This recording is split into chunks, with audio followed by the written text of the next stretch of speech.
সাউন্ডটা একটু কমাতে হবে, অত্যাধিক সাউন্ড।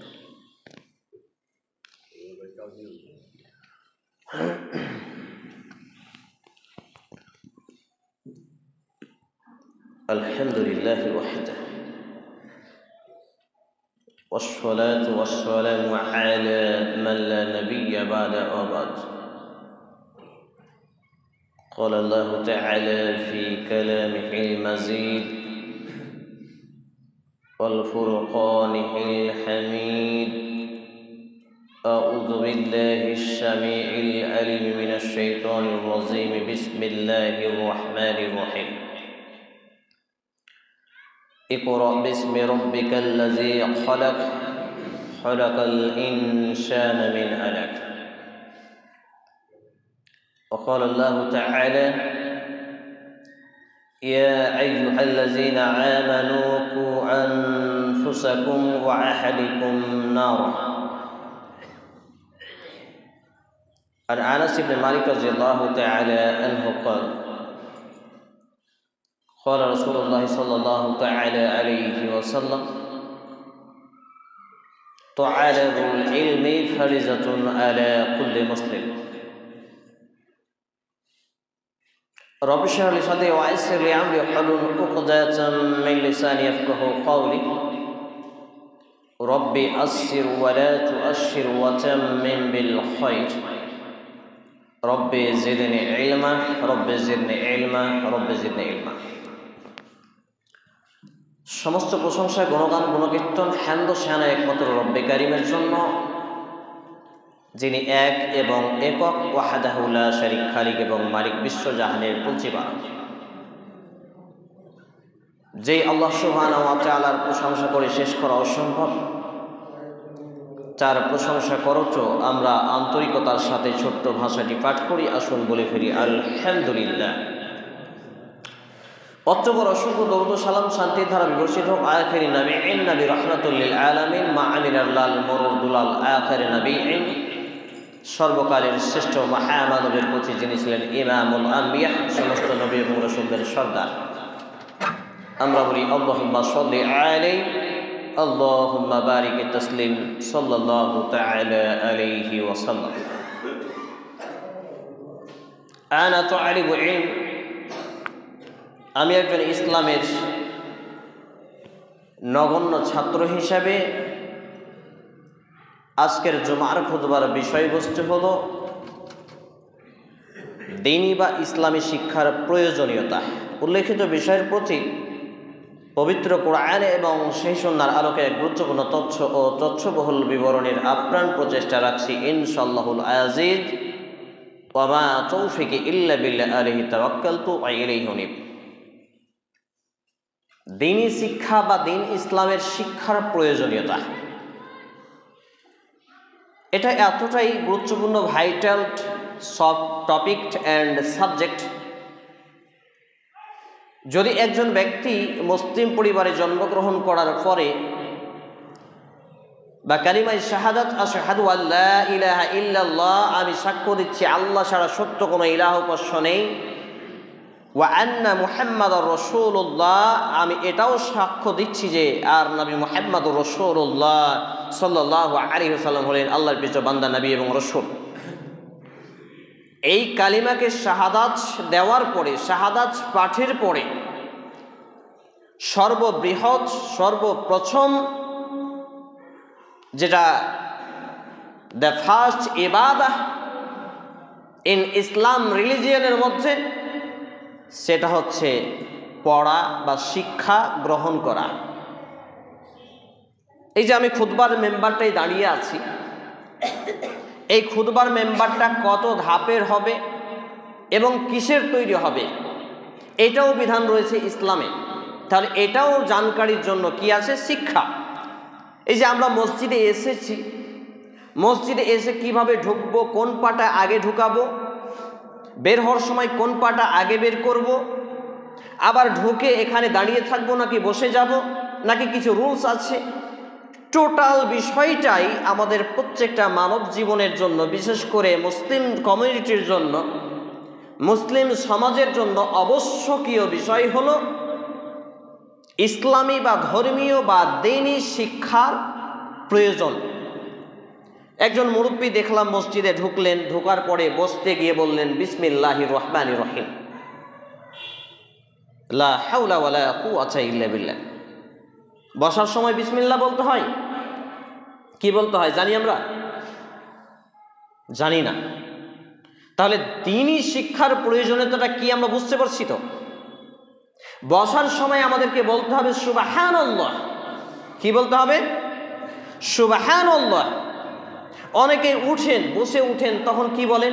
বিসমিল্লাহ বলেন। এটা কি বিসমিল্লাহ বলার জায়গা? বসে ওঠার সময় আল্লাহু আকবার।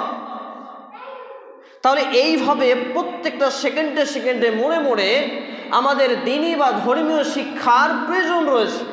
এই যে আমি মেম্বারটাই দাঁড়িয়ে খুতবা দিচ্ছি, এটা 3 ধাপের হতে হবে, কাঠের হতে হবে। কিতাবুল জুমআ, সুনানে আবু দাউদ, কিতাবুল জুমআ, সহিহ আল বুখারী, কিতাবুল আযান, এতে বর্ণিত হয়েছে। এবং এটা রাখতে হবে অন্তত পক্ষে একটু ফাঁক রেখে, যাতে একটা ছাগলের বাচ্চা পার হয়। দেখেন দেওয়ালে সেটিয়ে দিয়েছেন, মেম্বারটা দেওয়ালে সেটে গেছে, এখান থেকে একটু গ্যাপিং রাখতে হবে। তাহলে কতটা দ্বীন ইসলামের প্রয়োজনীয়তা আছে বুঝতে পারছি আমরা। এই যে মসজিদে আপনার দেওয়ালে মার্বেল টাইলস, রং বেরং, বিভিন্ন লাইট ক্যাটাগরি, এই এতগুলো ফ্যান, এত উন্নত মানের, এটা কি প্রয়োজন ছিল? চাটাইয়ের মসজিদেও তো সলাত হয় নাকি? মাটির মসজিদেও তো সলাত হয়। কিন্তু যেটা আগে প্রয়োজন ছিল আমাদের মুসলিম সমাজে সেটা নেই। সেটা আগে কি ছিল? শিক্ষার প্রয়োজন ছিল। আমরা বসতে হয় কি বলে জানি না, উঠতে হয় কি বলে জানি না। ধরেন আপনি সালাত আদায় করছেন, সুন্নাত পড়ছেন বা নামাজ পড়ছেন, একজন ব্যক্তি মসজিদে ঢুকলেন এবং বললেন আসসালামু আলাইকুম। আপনি এখন কি বলবেন? আপনি নামাজে আছেন, আপনি বলবেন ওয়া আলাইকুম আসসালাম ওয়া রাহমাতুল্লাহ? কি বলবেন? তাহলে এখানেও দ্বীনি শিক্ষার প্রয়োজনীয়তা রয়েছে। কি আছে এখানে? সুনানে আবু দাউদ কিতাবুল আদাব এবং কিতাবুল সলাতে হাদিসটি বর্ণিত হয়েছে, যখন কোনো ব্যক্তি সলাতরত অবস্থায় থাকে, অন্য কেউ তাকে সালাম প্রদান করে, তখন সে যদি বুকে হাত বেঁধে থাকে, তিলাওয়াত চলছে, আঙ্গুল একবার উঠিয়ে দিবে। কি করবে? আঙ্গুল উঠাবে। রুকুতে আছেন, আঙ্গুল উঠিয়ে দিলেন। সাজদায় আছেন, আঙ্গুল উঠিয়ে দিলেন। তাহলে বাস, সালামের জবাব সলাতরত অবস্থায় হয়ে গেল। তাহলে এটাও কিসের সঙ্গে জড়িত? শিক্ষার সঙ্গে জড়িত, দ্বীনি শিক্ষার সঙ্গে জড়িত, ইসলামী শিক্ষার সঙ্গে জড়িত। আবার মসজিদে ঢুকে আপনি ডান পাটা রাখলেন, এখন তো আমরা পরোয়া করি না ডান পা রাখবো নাকি বাম পা রাখবো, এবং ডান পা রেখে আমরা কি বলি? আল্লাহুম্মা আফতাহ লি আবওয়াবা রাহমাতিকা। বাস, এটাই কি দোয়া? এর প্রথম অংশটা কই? কোথায় গেল? আমরা বুখারীর মিডিলের লাস্ট অংশটা পড়ছি, কিন্তু প্রথম অংশটা কই? সুনানে আবু দাউদ কিতাবুল আদাবে বর্ণিত হয়েছে হাদিসটি। নবী করিম সাল্লাল্লাহু আলাইহি ওয়াসাল্লাম জানিয়েছেন, যখন তোমরা মসজিদে ঢুকবে তখন ডান পাটা আগে রেখে বলবে আসসালাতু আসসালামু আলা রাসূলিল্লাহ। মুখস্থ করে নিন, ডান পাটা আগে রেখে আসসালাতু আসসালামু আলা রাসূলিল্লাহ আল্লাহুম্মা আফতাহ লি আবওয়াবা রাহমাতিকা। আমরা প্রথম অংশকে গুলিয়ে ফেলেছি, শেষের অংশ পড়ি। আপনাদের মসজিদে শুধু প্রথম অংশ লেখা নেই, শেষের অংশ লেখা আছে। আবার মসজিদ থেকে বের হব, বাম পাটা গায়ে আগে রাখবো, বাম পাটা আগে রেখে আসসালাতু আসসালামু আলা রাসূলিল্লাহ, সালাত ও সালাম বর্ষিত হোক নবী মুহাম্মদ রাসূল সাল্লাল্লাহু আলাইহি ওয়াসাল্লামের প্রতি। এবার আল্লাহুম্মা ইন্নী আসআলুকা মিন ফাদলিক। তাহলে সার্বিক বিষয়ে দ্বীনি শিক্ষা বা ইসলামী শিক্ষার প্রয়োজনীয়তা এতটাই বেশি বর্তমান সময়ে, যা বলার কোনো অপেক্ষা রাখে না। আপনি সালাতে আছেন, আপনার হাঁচি আসলো, হাঁচি আসার পরে আপনি আলহামদুলিল্লাহ বলবেন, জোরে নাকি আস্তে? কারণ নবী করিম সাল্লাল্লাহু আলাইহি ওয়াসাল্লাম তো বলছেন যে সালাতরত অবস্থায় বান্দা তার রবের সবচেয়ে নিকটবর্তী হয়, তার মধ্যে সাজদা, আর সালাতরত অবস্থায় সব থেকে বেশি দোয়া কবুল হয়। তাহলে কি আপনি এখানে আলহামদুলিল্লাহ বলবেন, সমস্ত প্রশংসা আল্লাহর বলবেন? না, এখানে আপনি আলহামদুলিল্লাহ বলবেন চুপি স্বরে, উচ্চ স্বরে নয়। এবার আপনি যদি আলহামদুলিল্লাহ জোরে বলেই ফেলেন, তাহলে কি বাকি মুসল্লিরা জবাব দিবে? না, এখানে সালাতে আর জবাব নেই। তাহলে এটাও রয়েছে শিক্ষার সঙ্গে জড়িত। আপনি নামাজে দাঁড়াবেন, এর ব্যবধান কাতারটা কতটুকু হতে হবে, এটা কিসের সঙ্গে জড়িত? আমি নামাজে দাঁড়াবো, দেওয়াল থেকে এর দূরত্বটা কতটা হতে হবে, এটা কিসের সঙ্গে জড়িত? শিক্ষার সঙ্গে জড়িত। সহিহ আল বুখারী কিতাবুস সালাহ হাদিস নাম্বার 506, রাসূল করিম সাল্লাল্লাহু আলাইহি সাল্লামের বিশ্ববিখ্যাত সাহাবী একদা মসজিদে ঢুকলেন, তিনি এগোতে এগোতে এতটা এগোলেন যে তার এবং দেওয়ালের মাঝে ব্যবধান ছিল 3 হাত 4.5 ফিট। আমার এবং আপনার কাতারের দূরত্ব ব্যবধান হওয়া উচিত 3 হাত, কিন্তু আমরা অধিকাংশ জায়গায় এটা মিস্টেক করি। এবং যেই সব ওলামায়ে কেরামগণ বলেন মসজিদে সূত্রা নেই, তাদের এটা জবাব, মসজিদে সূত্রা লাগবে। ওইখানে যে পিলার রয়েছে, পিলারের সামনে একজন লোক সুন্নাত পড়বে, তার আগে দিক দিয়ে মানুষ চলে যাবে, তাহলে ওইখানে সূত্রা কই? আপনি এখানে সরাসরি সুন্নাত পড়তে পারেন না, কারণ মেহরাব এখানে ইমামের জায়গা রয়েছে 3 হাত, আবার আপনি এখানে 3 হাত 6 হাতের দূরত্বে, না, এটা চলবে না। তাহলে এখানে আপনাকে সূত্রা বানাতে হবে, হয় এক জেরা একটা মুষ্টিবাহু কিছু রাখতে হবে, নইলে কাউকে বলতে হবে তুমি ওখানে বসো, তোমাকে সূত্রা করে সালাত আদায় করব। চারিদিক মিলিয়ে দ্বীন ইসলামের শিক্ষার প্রয়োজনীয়তা আমাদের সমাজে বিরাজ করছে। আমার আপনার ঘরের ছেলে মেয়েরা চুল কাটে বকরি কাটা করে, মেয়েরাও চুল কাটে, শুধু ছেলেরাও নয়, ড্রেস পোশাক পরে পাগল ছাগলের মতো, তারা খায় পান করে একবারে গরু ছাগলের মতো, বাম হাত কি ডান হাত কোনো পরোয়া করে না, খাবার শুরুতে বিসমিল্লাহ কি আলহামদুলিল্লাহ কিছু পরোয়া নেই, কোনো কিচ্ছুই নেই, কারণ তাদের দ্বীনি শিক্ষার প্রয়োজনীয়তা রয়েছে, দ্বীনি শিক্ষা তারা অর্জন করতে পারেনি। এবারে চলে আসি আমি আমার মূল আলোচনার দিকে, যদিও ভূমিকাতেই এতগুলো সময় খেয়ে নিল, অনেক কিছু বোঝানোর ছিল। সম্মানিত উপস্থিতি ভাই এবং বন্ধুগণ, শিক্ষা বলা হয় সেটাকে যেটা জ্ঞান লাভের একটি প্রতিক্রিয়াগত, ব্যক্তির সম্ভাবনা তাকে তার খায়েশ মঞ্জিলে পৌঁছে দেওয়ার একটা উপকরণ। শিক্ষা হলো প্রচেষ্টার মাধ্যম দিয়ে আমি আমার লক্ষ্যে পৌঁছাবো, আমি কিছু অর্জন করব, এটা হলো শিক্ষা, যেটাকে এক একজন মনীষী এক একভাবে ব্যাখ্যা দিয়েছেন। শিক্ষা মানে নৈতিক দায়িত্ববান, আদর্শবান, ন্যায় পরায়ণতা, এর সব কিছু এর মধ্যে রয়েছে। কিন্তু শিক্ষা আবার 2টি ভাগে বিভক্ত, একটা হচ্ছে শিক্ষায় দ্বীন আর একটা হচ্ছে শিক্ষায় দুনিয়া।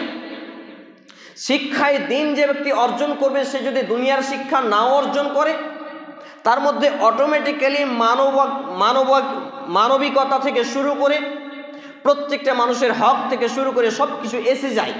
কিন্তু একজন ব্যক্তি যদি দুনিয়ামুখী শিক্ষা অর্জন করে, চর্চা করে, তাহলে সে যতই প্রচেষ্টা করুক না কেন, তার মধ্যে তেমনটা দ্বীনি শিক্ষা বা মানুষের হক অধিকার আসা সম্ভব নয়। এই শিক্ষা এটি একটি এমনই শব্দ যেটা সাজ ধাতু থেকে উৎপাদন হয়েছে, যেটা হচ্ছে বের করে আনা, উন্মুক্ত করা, প্রকাশিত করা, প্রভাবিত করা, ফুটিয়ে তোলা, যেটা বিভিন্ন ভাষায় আবার বলা হয়েছে এডুকেশন, এডুকাটন, এডুকেয়ার ইত্যাদি।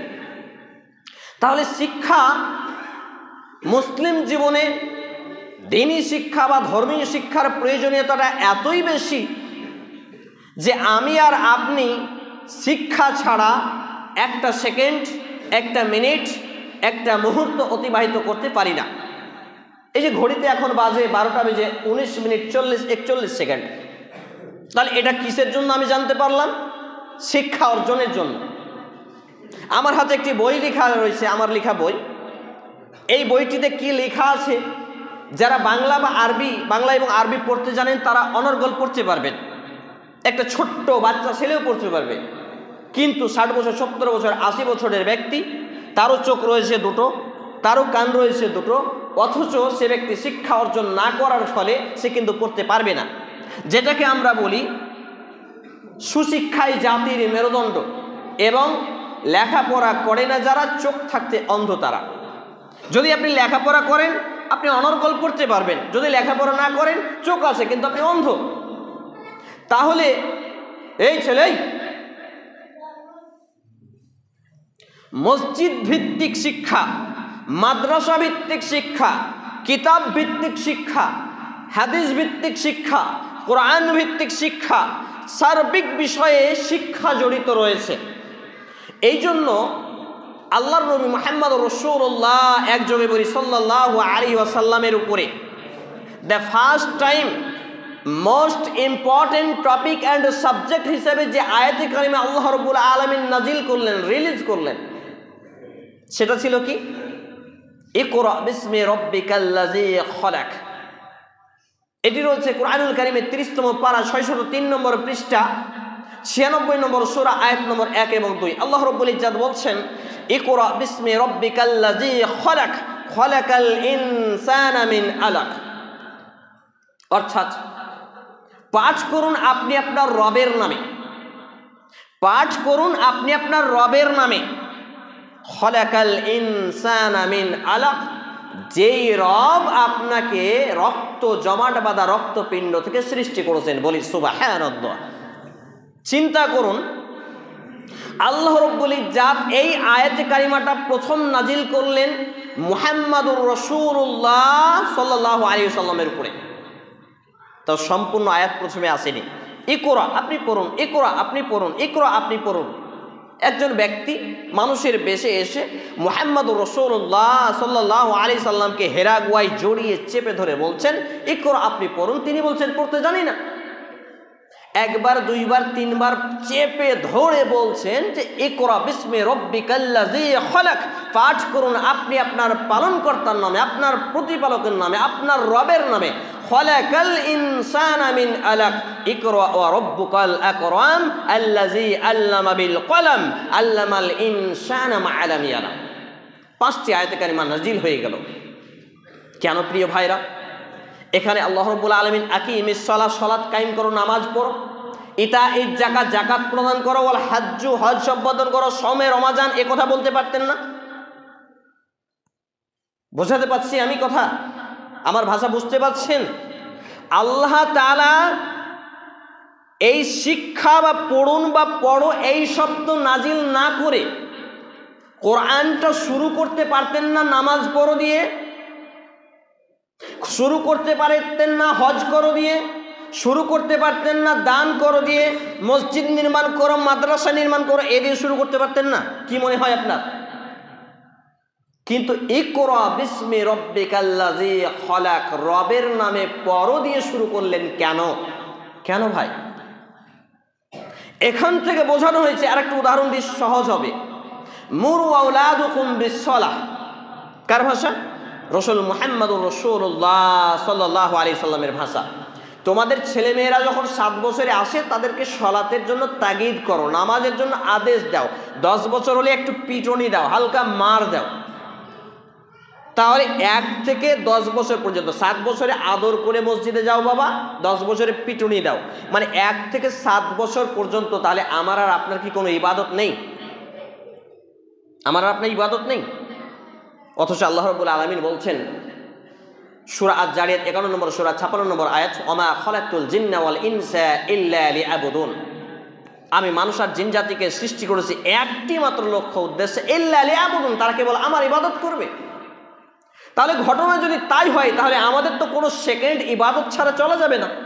যদি তাই যেত, তাহলে বাথরুমে ঢোকার সময় আমরা দোয়া পড়ি না? কি দোয়া পড়ি? বিসমিল্লাহি আল্লাহুম্মা ইন্নী আউযু বিকা মিনাল খুবসি ওয়াল খাবাইস। তাহলে প্রত্যেকটা সেকেন্ডে ঘুমাতে যাই আল্লাহুম্মা বিসমিকা আমুতু ওয়া আহইয়া, পানি পান করি বিসমিল্লাহ, সুবহানাল্লাহ। তাহলে প্রত্যেকটা সেক্টর হচ্ছে ইবাদতে চলে মুসলিম জীবনে। আপনি কথা বলবেন, যদি ভালো কথা বলেন, সাদাকা। রাস্তা দিয়ে একটা কষ্টকর পাথর পড়ে আছে, সেটা সরিয়ে ফেললেন, সাদাকা। তাহলে ইবাদত ছাড়া কোনো মুসলমানের বাচ্চা একটা সেকেন্ডকেও চালাতে পারে না। তাহলে 1 থেকে 7 বছরের যে স্পেস, যে ব্যবধান, এই সময়সীমাটা আমার আর আপনার ইবাদত কি? কি সেই ইবাদতটা কি? সেটা হচ্ছে এডুকেশন, এডুকাটন, এডুকেয়ার, শিক্ষা, শিক্ষা, ইকরা, পড়ুন, পড়ো। তাহলে এই যে পড়া, রবের নামে পড়া, এই রবের নামে পড়াটা A for apple, B for ball, C for cat দিয়ে হয় নাকি? আপনার ছেলে master, doctor, professor, engineer, barrister সব কিছুই হচ্ছে, কিন্তু দ্বীনি শিক্ষায় শিক্ষিত হচ্ছে না। এখান থেকে বোঝা যাচ্ছে আমরা দ্বীন ইসলামটাকে হাতের ময়লা মতো ব্যবহার করছি। অথচ মারা গেলে মসজিদে এলান না করলে কত ঝামেলা পাকান, বেনামাজি হয়ে মারা গেলে ইমাম সাহেব জানাজা না পড়ালে কত ঝামেলা পাকান, সম্মিলিত মুনাজাত না করলে আপনার কত রকমের কটু মন্তব্য আর কত রকমের অশ্লীল ভাষা প্রয়োগ হয় ইমামদের নিয়ে, আলেমদের নিয়ে। অথচ আপনি এই শিক্ষা অর্জন করছেন না। রবের নামে পড়া মানে কিতাবুল্লাহ, আল্লাহর কিতাব, ওহি মাতলু, সরাসরি ওহি, কুরআনুল কারীমকে পড়া। রবের নামে পড়া মানে সুন্নাতে রসুল, রসুল সাল্লাল্লাহু আলাইহি সাল্লামের সুন্নাতের পড়া, অর্থাৎ কিতাবুল্লাহ, আল্লাহর কিতাব ও সুন্নাতে রসুল দিয়ে শিক্ষা অর্জন করা। কিন্তু আপনার ছেলে, আপনি, আপনার মেয়ে, আপনার পরিবার দুনিয়ার সব শিক্ষায় শিক্ষিত হয়, কিন্তু দ্বীনি শিক্ষায় শিক্ষিত হয় না। বুঝতে হবে মুসলমানরা আজকে অন্যদের কাছে মার খাচ্ছে, মুসলমানদের মসজিদ দখল করছে, মুসলমানদের মাদ্রাসা বন্ধ করছে, মুসলমানদেরকে গণপিটুনি দিয়ে হত্যা করছে, মুসলমানদের কোরআন পুড়িয়ে জ্বালিয়ে দিচ্ছে। এর মৌলিক কারণ হচ্ছে নামধারী মুসলমানরা কোরআন এবং হাদিসের শিক্ষা অর্জন করতে পারেনি। আপনি কোরআন আর হাদিসের শিক্ষা অর্জন করুন। আমি আমার জীবনে বলছি, আজকে 2 সন্তানের পিতা, আলহামদুলিল্লাহ। আমার জীবনে একটা হিন্দু যতটা ক্ষতি না করেছে এই নামধারী মুসলিমরা করেছে। 3 মাসে 2টো মিথ্যা মামলা দিয়েছে আমাকে, কবরস্থান থেকে আমাকে বঞ্চিত করেছে। আমি আমার ছেলে মেয়ে স্ত্রী মারা গেলে কবরস্থানে মাটি দিতে দিবে না। গ্রাম্য সর্দার মরলগুলো ভণ্ডামি করে, মসজিদ কমিটিগুলো নোংরামি করে, বাটপারি জচ্চরি করে, গুন্ডা মাস্তান দিয়ে রাত জ্বালায়। এটা কেন? তাদের মধ্যে শিক্ষা নেই বলে। কোনটা বলবো? খুতবার মঞ্চে মেম্বারে উঠে 5 মিনিট সময় ওভারটেক হয়ে গেলে আপনার মাথা ব্যথা। টিভির দোকানে ঘন্টার ঘন্টা রাজনৈতিক দলের চামচামি করে দিনের দিন আপনি শেষ করে দেন, আপনার মাথা ব্যথা নেই। কিন্তু আমি তো পরোয়া করি না। আমি মুসলিম চির রণবীর, মরণকে করি না ভয়। মরলে শহীদ, বাঁচলে গাজী, আমার উভয় সমান। আমার জেল যতটুকু, আমার সেল ততটুকু। আমার বেঁচে থাকা যতটুকু, আমার মরে যাওয়া ততটুকু। এই দুনিয়াতে এসেছি পরকালের পাথেয় অর্জনের জন্য, জান্নাত কামাইয়ের জন্য, জাহান্নাম থেকে বাঁচার জন্য। কেউ আমাকে মারলে কি, আমাকে গালি দিলে কি, আমাকে বঞ্চিত করলে কি, আমি কোনো পরোয়া করি না। তাহলে আজকে মসজিদ ভিত্তিক শিক্ষা নেই কেন? শুধু ছোট্ট ছোট্ট বাচ্চাদের মক্তব করাতে হবে আপনাকে? কে এই ওহী নাজিল করলো আপনার উপরে?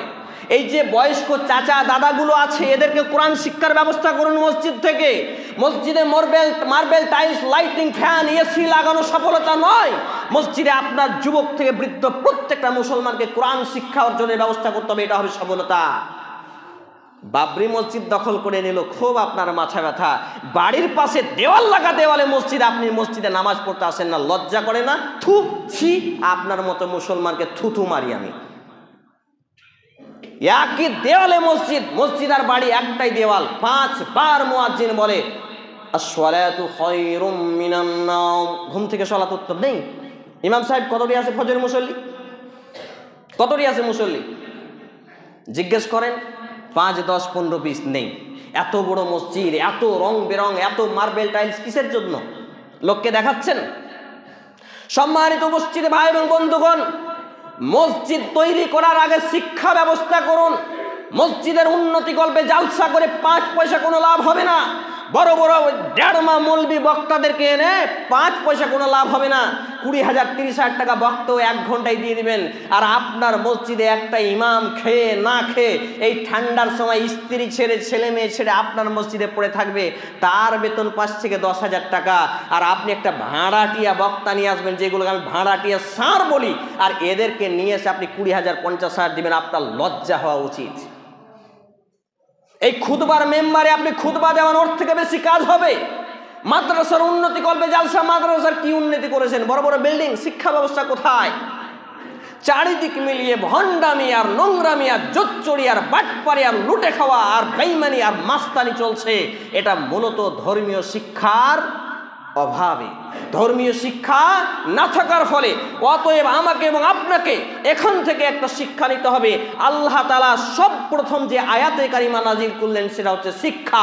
অতএব এই শিক্ষা দিয়ে শুরু হোক আপনার জীবন, আমার জীবন, আপনার আমার ছেলে মেয়ের জীবন। আর নবী করিম সাল্লাল্লাহু আলাইহি ওয়াসাল্লাম যে হাদিসটি আমি আপনাদের সামনে পাঠ করেছি সেটা বলে আলোচনা গুটিয়ে ফেলবো। বারবার ঘড়ির দিকে তাকাবেন না, লাভ হবে না। এই যে 8 ঘন্টায় 30 মিনিটে খুতবা শেষ করতে হবে, একটা কোরআনের আয়াত একটা হাদিস দেখাবেন, আমি থাকবো খুতবা শেষে।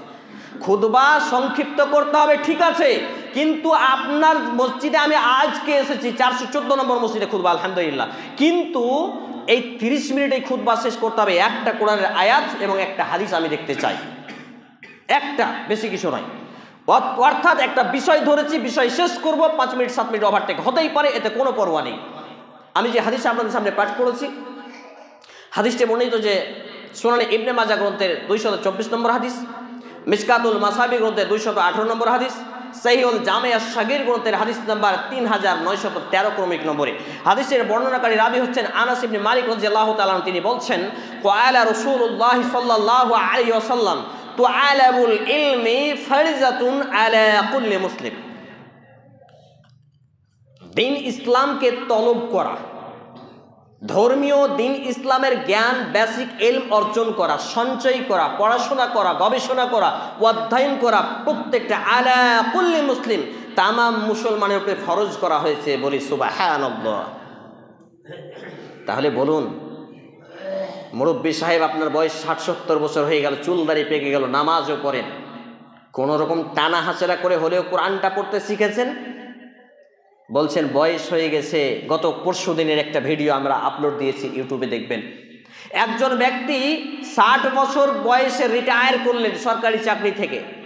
সেই দিন ক্লাস 2 মাদ্রাসায় ক্লাস 2-এ ভর্তি হলেন। এখন তার বয়স 75 বছর, তিনি দাওরায়ে হাদিস কমপ্লিট করেছেন। আল্লাহু আকবার। শিক্ষার কোনো বয়স আছে? তাহলে আমাকে এবং আপনাকে এই ধর্মীয় শিক্ষা যেহেতু আমার আপনার উপরে ফরজ করা হয়েছে, তাহলে ধর্মীয় শিক্ষা বাদ দিয়ে আপনি কেন স্কুল, ইউনিভার্সিটি, কলেজে গেলেন? আপনি নিষেধ করছি না, কিন্তু আগে এইটা তারপর ওইটা, কারণ এখানে আপনি চিরদিন বাঁচবেন না, মরে যাবেন, কবরে চলে যাবেন, মরে পচে গলে যাবেন, কিছু থাকবে না। এই ক্ষমতা, এই মাস্তানি, এই গুন্ডামি, এই বাটপাড়ি, এই জোচ্চুরি কদিন টিকবে? হাত্তা যুরতুমুল মাকাবির। সূরা আত-তাকাসুর 102 নম্বর সূরা 2 নম্বর আয়াত। যতক্ষণ না আমার আর আপনার মৃত্যু চলে আসছে। অতএব আমার এবং আপনার জীবনে, মুসলিম জীবনে দ্বীনি শিক্ষা, ধর্মীয় শিক্ষা, ইসলামী শিক্ষার প্রয়োজনীয়তা রয়েছে। আপনার মসজিদের ইমামকে ধরেন, ইমাম সাহেব আপনার বেতন যা আছে, এক কাজ করেন, আমি 1500 টাকা মাস দিব, আমাকে কোরআনটা শিখিয়ে দেন। আপনার বয়স যা আছে তাই। এখানে লজ্জা লাগে না? ইংরেজি শিখতে হবে, মোবাইল চালাতে শিখতে হবে, হিন্দি শিখতে হবে, আর কিছু শিখতে হবে, সেখানে লজ্জা নেই। কোরআনী শিক্ষা অর্জন করুন, দ্বীনি শিক্ষা অর্জন করুন। সময় পেরিয়ে গেছে, আমি ক্ষমা প্রার্থী এবং দুঃখিত। তবে সমাজকে সংশোধন করার জন্য এই মেসেজ 414টা মসজিদে খুতবা দিয়ে 414টা মসজিদেই বলেছি যে এই নির্ধারিত সময় খুতবা বন্ধ করুন।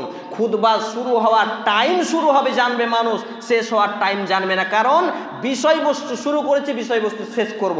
2 মিনিট আগেও হতে পারে, 2 মিনিট পরে হতে পারে। এটা নির্ধারিত করার কোনো বিধান আমার জানা নেই। আপনার জানা থাকলে আপনি প্রমাণ করবেন। অতএব ধর্মীয় শিক্ষা অর্জন করতে হবে। যেহেতু সূরা আল আলাক 96 নম্বর সূরা 30তম পারা 603 নম্বর পৃষ্ঠা আয়াত নম্বর 1 থেকে 5 এই কথাই প্রমাণ করে। আর সহিহ সুনানে ইবনে মাজাহ গ্রন্থের 224 নম্বর হাদিস, মিশকাতুল মাসাবির গ্রন্থের 218 নম্বর হাদিস, সহিহুল জামে আস-সাগীর গ্রন্থের 3913 ক্রমিক নম্বর হাদিস থেকে আমরা যেটুকু জানতে পারি, মুসলমান জীবনে প্রথম ইবাদত হচ্ছে শিক্ষা। অতএব শিক্ষা বিষয়ে আপনাকে শিক্ষা অর্জন করতে হবে, দ্বীন ইসলামের বেসিক ইলম অর্জন করতে হবে, যে কোনো মূল্যে, যে কোনো মর্মে, যে কোনো সময়ে। অতএব আসুন আমরা পবিত্র কোরআন এবং সেই সুন্নাহর আলোকে নিজেদের জীবনকে গঠন করি, ওহীর শিক্ষায় শিক্ষিত হই, কোরআন এবং হাদিস দিয়ে আমাদের জীবনকে গঠন করি। আল্লাহ রাব্বুল ইজ্জত আগে আমাকে, আমার পরিবার, ছেলে মেয়েকে, উপস্থিত ভাই এবং বাবা জীবনদেরকে সেইভাবে সুশিক্ষিত হওয়ার তৌফিক নসিব করুন। আমরা বলি আল্লাহুম্মা আমিন। হে আল্লাহ তাআলা, আমরা যারা অসুস্থ আমাদেরকে পূর্ণাঙ্গ শেফায়ে কামিলা আজিলা দিন। আমরা বলি আল্লাহুম্মা আমিন। হে আল্লাহ রাব্বুল আলামিন, আমরা যারা অভাবী আমাদেরকে অভাবমুক্ত জীবন দান করুন। আমরা বলি আল্লাহুম্মা আমিন। হে আল্লাহ তাআলা, আমাদের যারা মুসলমান হয়ে মৃত্যুবরণ করেছে, উপস্থিত ভাই এবং বাবা জীবনদের কেউ না কেউ আত্মীয় স্বজন, আমার মা এবং নানা নানি, হে আল্লাহ তাআলা, আপনি তাদের জীবনের ভুল ত্রুটি ক্ষমা করুন, তাদের কবরে শান্তির বিছানা বিছিয়ে দিন, তাদেরকে জান্নাতুল ফেরদাউস নসিব করুন। আমরা বলি আল্লাহুম্মা আমিন। শেষে দুটি কথা বলি, সেটা হচ্ছে আমি ব্যক্তিগতভাবে কাউকে চিনিও না, আক্রোশও নেই, তবে জাতিকে সংশোধনের জন্য কড়া ভাষায় কথা বলতে হয়। যখন আপনার জ্বরের মাত্রা থাকে তখন প্যারাসিটামল 150 যায়, কারণ পাওয়ার কম থাকে। যখন মাত্রা বেশি হয় তখন 600 650 দিতে হয় না ক্যালকল। তো ওই রকমই সমাজের অবস্থা এখন ভয়াবহ জায়গায় গিয়েছে বলে ডোজটা একটু কড়া পড়ছে। এতে বিরক্তি ফিল করবেন না এবং অন্য দৃষ্টিতে দেখবেন না। যেহেতু আমি আমার আলোচনা শুরু করেছিলাম কোরআনুল কারীমের আয়াত দিয়ে, সেহেতু আমি আমার আলোচনা শেষ করছি কোরআনুল কারীমের আরেকটি আয়াত দিয়ে, যার উল্লেখ করেছে পবিত্র কোরআন, সূরা আল আহজাব 33 নম্বর সূরা 36 নম্বর আয়াত। আল্লাহ তাআলা বলছেন, নিশ্চয় আল্লাহ তার রাসূল কোনো বিষয়ে নির্দেশ দিলে সেই বিষয়ে ভিন্ন মত পোষণের কোনোই অধিকার রাখে না কোনো মুসলিম পুরুষ ও নারী। যে কেউ আল্লাহ তার রাসূলের বিরুদ্ধাচরণ করলো সে নিশ্চয়ই পথভ্রষ্টতায় পতিত হলো। বিসমিল্লাহির রহমানির রহিম। কুল হুয়াল্লাহু আহাদ আল্লাহুস সামাদ লাম ইয়ালিদ ওয়া লাম ইউলাদ ওয়া লাম ইয়াকুল লাহু কুফুওয়ান আহাদ। আল্লাহুম্মা সাল্লি আলা মুহাম্মাদিন ওয়া আলা আলি মুহাম্মাদ কামা সাল্লাইতা আলা ইব্রাহিম ওয়া আলা আলি ইব্রাহিম ইন্নাকা হামিদুম মাজিদ। اللهم بارك على محمد وعلى آل محمد كما باركت على إبراهيم وعلى آل إبراهيم إنك حميد مجيد سبحان ربك رب العزة عما يصفون وسلام على المرسلين وآخر دعوانا الحمد لله رب العالمين والسلام عليكم ورحمة الله.